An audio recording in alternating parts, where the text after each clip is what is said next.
말씀은 아모스서 4장 1절에서 5절입니다.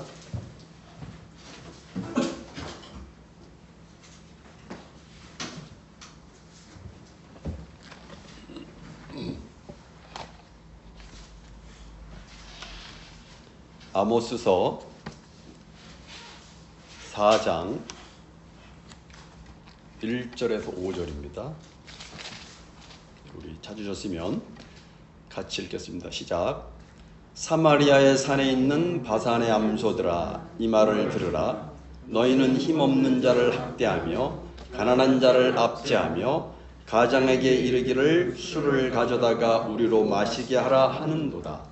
주 여호와께서 자기의 거룩함을 두고 맹세하시되 때가 너희에게 이를지라. 사람이 갈고리로 너희를 끌어가며 낚시로 너희의 남은 자들도 그리하리라. 너희가 성 무너진 데를 통하여 각기 앞으로 바로 나아가서 하르몬에 던져지리라. 여호와의 말씀이니라. 너희는 베델에 가서 범죄하며 길갈에 가서 죄를 더하며 아침마다 너희 희생을 3일마다 너희 11조를 드리며 누룩 넣는 것을 불살라 수은제로 드리며 낙헌제를 소리내어 선포하리옵나. 이스라엘 자손들아, 이것이 너희가 기뻐하는 바니라. 주 여호와의 말씀이니라. 아멘. 오늘 본문의 내용은 오늘 본문 내용을 읽은 것처럼 바산의 암소로 비유되고 있는 북이스라엘에 대한 그들의 상류층에 대한 어떤 도덕적인 죄 그리고 종교적인 죄에 대한 심판에 대한 말씀입니다. 지난 시간에 아모스 3장에서도 주로 사치와 향락에 빠진 부유한 지도층에 대해서 하나님의 심판이 있을 것임을 말씀했는데, 오늘 본문 4장에서도 당시 지도계층에 속한 사람들에 대해서 심판을 말씀하고 있습니다.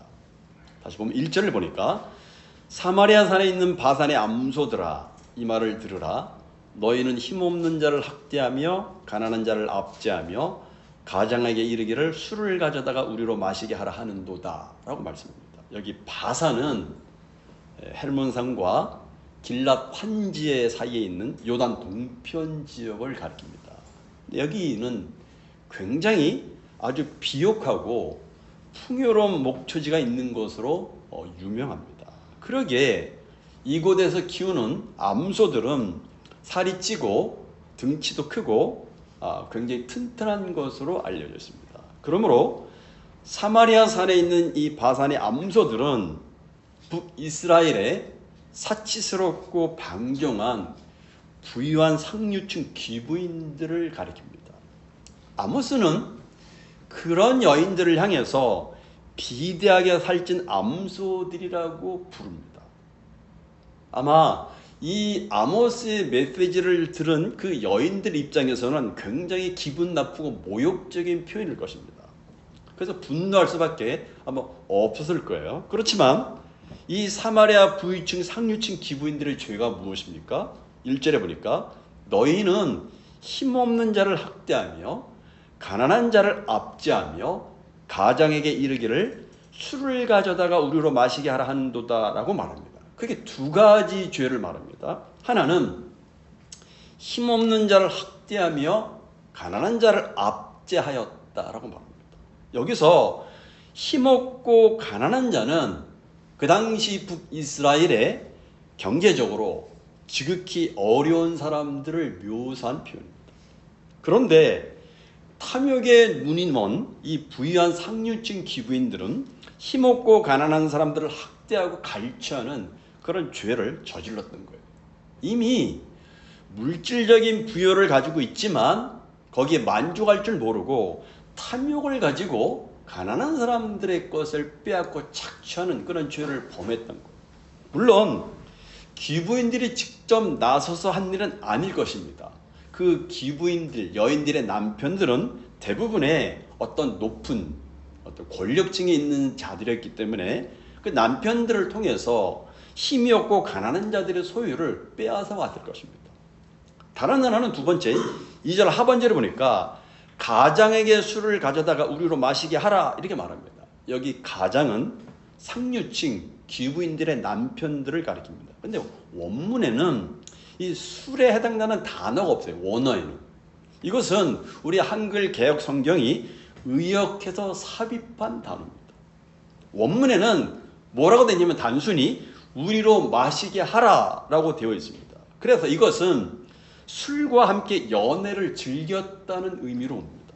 그러므로 당시 이 북이스라엘의 상류층 사람들이 그들이 힘이 없고 가난한 사람들로부터 착취한 죄물로서 술을 먹으면서 향락을 즐겼다는 것을 말씀을 하고 있는 것입니다. 2절을 보십시오. 2절을 보니까 주 여호와께서 자기의 거룩함을 두고 맹세하시되 때가 너희에게 이를지라 사람이 갈고리로 너희를 끌어가며 낚시로 너희의 남은 자들도 그리하리라고 말씀합니다. 먼저 여기 하나님께서 자기의 거룩함을 두고 맹세하셨다는 말씀은 하나님의 심판에 대한 이 선고의 말씀은 결코 파기될 수 없는 불변의 약속임을 분명히 말씀하십니다. 그렇기 때문에 이 하나님의 심판의 말씀, 이 심판의 맹세는 하나님의 거룩하심을 걸고 하시는 것이기 때문에 반드시 실행하시겠다 그렇게 말씀을 하시는 거예요. 그리고 여기 때가 너에게 이를지라라고 하는데 이 때는 바로 하나님의 날을 가리킵니다. 그러면 그 하나님의 날, 그 날은 어떤 날입니까? 2절 중반절에 보니까 사람이 갈고리로 너희를 끌어가며 낚시로 너희 남은 자들도 그리하리라 이렇게 합니다. 여기 갈고리는 우리가 흔히 예전에 정육점 주인이 고기를 찍을 때 사용하는 그런 갈고리를 여러분들이 연상을 합니다. 그렇죠? 고기를 찍을 때 쓰는 도구입니다. 그 갈고리로 고기를 찍어서 끌고 가죠. 또 여기 보니까 낚시로 너희의 남은 자들도 그리하리라고 말합니다. 여러분 낚시꾼에게 걸린 물고기를 한번 여러분 상상해 보십시오.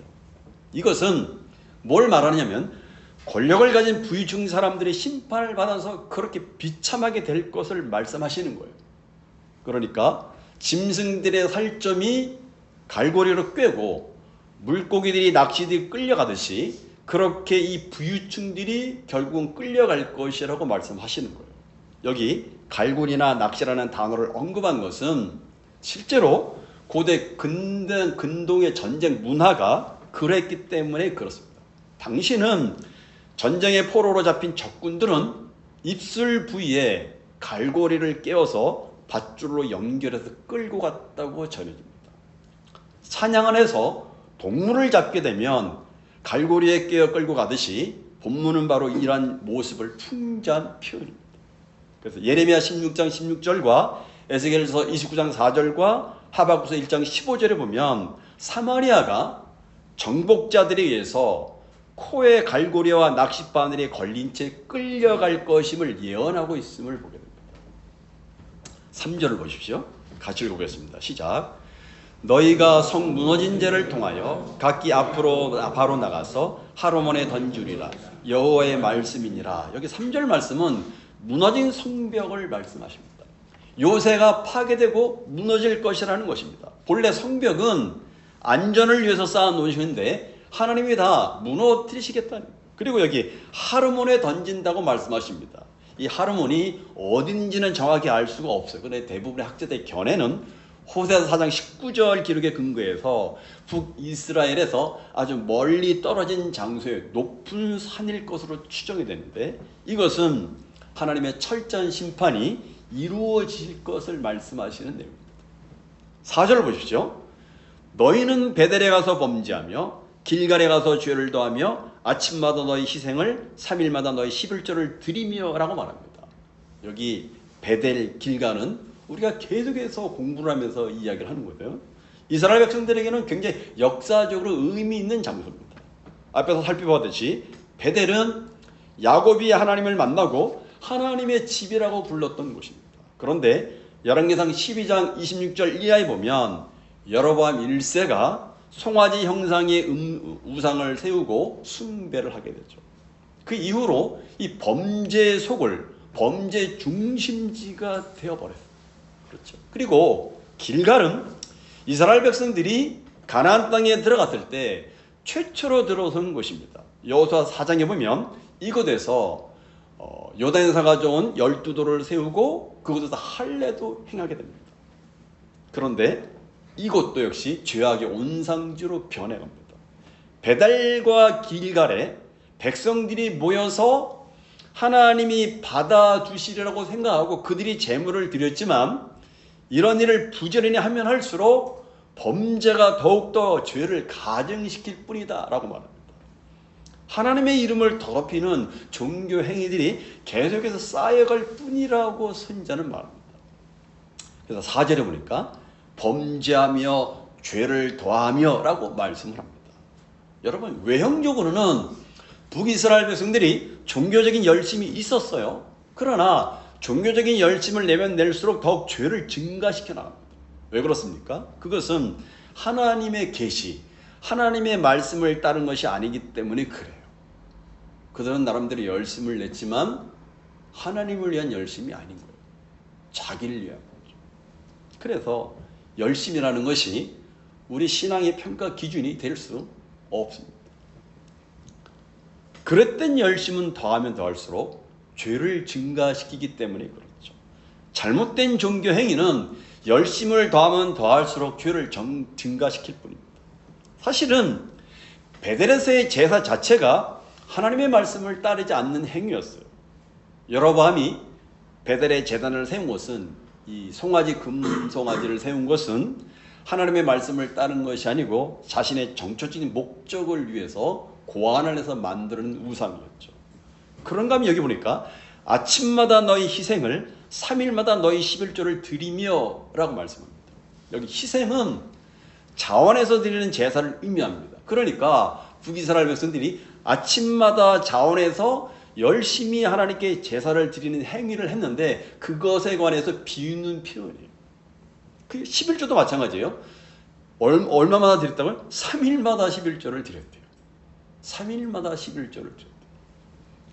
여기 그러니까 아침마다라는 단어와 3일마다라는 단어는 너희들이 그렇게 아무리 열심히 해봤자 아무 소용이 없다는 겁니다. 아무리 그렇게 절기를 잘 지키고 제사를 잘 지내고 11조를 잘 낸다고 할지라도 아무 소용이 없다는 거예요. 그래서 너희 희생, 너희 11조라는 표현은 그들이 드리고 있는 것이 하나님과 아무런 관계가 없다고 선지자가 얘기하는 거예요. 희생도 11조도 하나님께 드리는 것인데 너희들이 지금 드리는 것은 하나님과 무관하다는 거예요. 하나님이 받지 않으신다는 거예요. 바쳐봐야 안 받으시니까 소용이 없다라고 이야기를 하는 거예요. 왜요? 온갖 죄를 범하며 얻은 재물을 하나님을 달래겠다고 하고 자신의 죄악을 숨기겠다고 하고 자신의 양심을 무디게 하려고 바치는 그런 재물은 하나님이 안 받으시겠다는 것입니다. 너희가 드리는 것은 너희 좋으라고 너희 기쁘라고 하는 것이지 하나님을 기쁘게 하기 위해서 드리는 것이 아니지 않느냐 물어봅니다.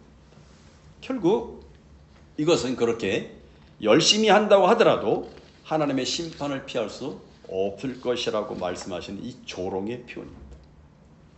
외적으로 볼 때는 아주 굉장한 열심을 가지고 있습니다. 그러나 실제로는 하나님과 관계가 없었고 하나님을 멀리 떠나서 우상을 섬기고 있었어요. 마지막 5절을 보십시오. 같이 읽어보겠습니다. 시작. 누룩 넣는 것을 불살라 수은제로 드리며 낙헌제를 소리내어 선포하려무나 이스라엘 자손들아 이것이 너희의 기뻐하는 바니라 주 여호와의 말씀이니라. 여기 수은제는 하나님께 받은 은혜를 감사하여 드리는 화목제사를 말합니다. 그런데 레위기 2장 11절과 레위기 7장 12절 이하에 보면 하나님께 드리는 제물에 누룩을 넣는 것을 금지하고 있어요. 따라서 누룩을 넣는 것을 불살라 수은제로 드리는 것은 하나님의 율법을 어기는 것으로서 하나님이 받지 않으신다고 말씀하십니다. 따라서 이것은 율법에 따른 제사가 아니라 자기들 마음대로 자기들 방식대로 드린 제사 내용을 지적하는 거죠. 그러니까 자기들 마음에 자기들 보기에 편한 방식대로 제사를 드린 내용을 지적을 하신 거예요. 또 5절 중반절에 보니까 낙헌제를 소리내어 선포하렵나 라고 말합니다. 낙헌제 역시 수은제와 함께 화목제의 한 종류입니다. 레위기 22장 18절과 신명기 12장 6절에 보니까 낙헌제를 드린 이후에는 제사를 드린 자녀들과 성중의 레위인을 초청해서 함께 먹으면서 하나님께 감사하고 즐거워하라고 되어 있어요. 그런데 오늘 본문에 보니까 저들은 이런 낙헌제를 드리면서 선포하려무나 이렇게 말합니다. 여기 선포한다는 말이 원어의 의미를 보니까 선전한다, 자랑한다 그런 뜻이에요. 다시 말하면 저들은 그러한 행위를 자신들의 자랑거리를 위한 수단으로 삼았다는 것을 말씀을 하는 거예요. 앞서 말한 수은제가 자기들 마음대로 드린 것을 지정한 것이라면 낙헌제는 자기들의 자랑의 수단으로 행한 것임을 지적을 하는 말씀입니다. 한마디로 모든 종교 행위가 자기들 마음대로고 자기들만을 위한 행사였다고 지적하시는 거예요. 그러기 5절 하반절에서 이것이 너희의 기뻐하는 바니라 주 여호와의 말씀이니라고 말씀하고 있습니다. 그렇습니다. 저들의 모든 신앙의 행위가 오직 자신들을 위한 행위임을 지적합니다. 자기들 마음대로 자신들의 기쁨과 자신들의 만족을 위한 것이기 때문에 하나님께서 받을 수 없다는 사실을 선전에 이야기합니다.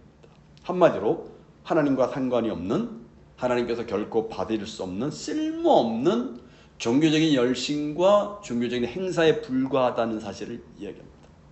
사람들에게 보이려고 하는 하나님과 관계가 없는 종교 행사들이고 하나님이 없는 종교적인 열정이기 때문에 결코 하나님이 받지 않으시고 하나님을 기쁘시게 못한다라고 이야기하는 거예요.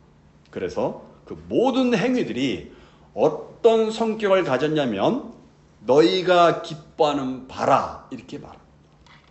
그렇습니다. 하나님이 기뻐하시는 것이 아닌 거예요. 하나님의 계시, 하나님의 말씀은 없고 그들이 좋아하는 대로 행하는 거예요. 여러분, 오늘 말씀을 보면서 우리가 받는 교훈은 예배 타락은 하나님의 기쁨을 추구하거나 하나님의 영광을 생각함이 없이 사람이 자신의 기쁨과 만족을 추구하는 데 있습니다. 인간이 모든 것에 척도가 됩니다. 외형적으로 종교적인 행위를 하지만 하나님을 기쁘시게 하는 것이 아니고 자신들의 기쁨과 만족을 추구하는 거예요. 그런 예배는 하나님이 안 받으신다는 것입니다. 예수님께서도 사람에게 보이는 경건, 외적으로만 열심을 행위를 경계하셨어요. 마태복음 6장 1절에 사람에게 보이려고 해서는 안 된다고 말씀하셨고, 마태복음 23장 23절에 보면 11조는 들이되 정의와 궁일과 믿음을 너희는 버렸다라고 책망하셨습니다. 누가복음 11장 42절에 보면 공의와 하나님께 대한 사랑을 버렸다라고 말했습니다. 하나님께서 요구하시는 공의와 사랑이 없이 경건의 모양만 갖춘 것은 하나님이 안 받으시겠다, 받지 않으시겠다고 말씀하십니다. 하나님은 이스라엘의 죄와 허물을 사하시는 분이십니다. 하지만 그것은 이스라엘이 바치는 제물로 인한 것이 아니라 하나님이 보내신 거룩한 제물의 희생으로 인한 죄 사함입니다. 이것이 하나님의 공의이고 하나님의 사랑입니다. 따라서 죄와 허물을 용서받는 것이 인간의 정성이나 행위와 상관없이 오직 하나님의 공의와 사랑과 자비인 것을 아는 신자라면 자연히 자신의 행위나 정성을 보지 않고 하나님의 공의를 따라 행하며 인자를 사랑하고 겸손히 하나님과 함께 행하는 삶으로 예배 드리는 삶을 살게 되는 거죠. 신자는 죄와 허물로 가득한 자신을 용서하시고 구속하시기 위해서 세상에 오시고 십자가에서 피 흘려 죽으신 하나님의 그 낮아진 사랑을, 그 인카네이션한 사랑을 신자는 아는 사람입니다. 그것을 아는 사람이 신자예요. 이처럼 하나님을 아는 믿음은 신자에게서 정의로 행하고 인자를 사랑하며 겸손히 하나님과 함께하는 것으로 나타난다는 것입니다. 이것이 진심으로 주를 경외하는 것이라고 말씀하시는 거예요. 선저 속에서, 우리가 구약의 선지서 속에서 공부하면서 지속적으로 나타나는 사상은 예배와 예배자의 삶이 일치하지 않으면 그 예배는 의미가 없다라고 이야기하는 겁니다. 바울도 로마서 12장 1절에서 너희 몸을 하나님이 기뻐하시는 거룩한 산 제물로 드리라. 이는 너희가 드릴 영적 예배라고 말씀하셨습니다. 여기 너희 몸이라는 것은 삶 전체를 표현합니다. 바울은 이미 로마서 6장 13절에서 오직 너희 자신을 하나님께 드리라고 얘기했습니다. 우리 자신은 우리 영혼만이 아니라 우리 몸도 함께 하는 것이죠. 우리의 삶 전체를 하나님께 드리라는 얘기입니다. 이처럼 삶 자체가 예배되는 것을 하나님이 기뻐하게 보시고 하나님 합당하게 보신다고 말씀하십니다. 그러므로 한 주간 베풀어 주신 하나님의 놀라운 은혜와 사랑을 알았기 때문에 내가 지난주와는 어떻게 달라진 사람으로 하나님 앞에 나와 예배 드리는가, 그 열매가 우리가 드리는 헌금의 액수보다 훨씬 더 귀하고 존귀하다라고 하나님이 말씀하시는 거예요. 헌금을 받으시는 게 아니라 우리가 드리는 삶의 열매를 하나님이 더 기뻐 받으신다는 거죠. 단지 형식적으로 우리가 주일을 지키는 것은 아무런 의미가 없습니다. 지난주와 어떻게 달라진 삶의 열매로 드리는 예배인지가 중요하다라고 말씀하시는 것입니다. 우리의 삶과 예배를 돌아보시기 바랍니다. 우리의 삶이 담겨져 있는 예배드림이 되고 있는지 우리의 모습을 돌아보시기 바랍니다. 기도하시겠습니다.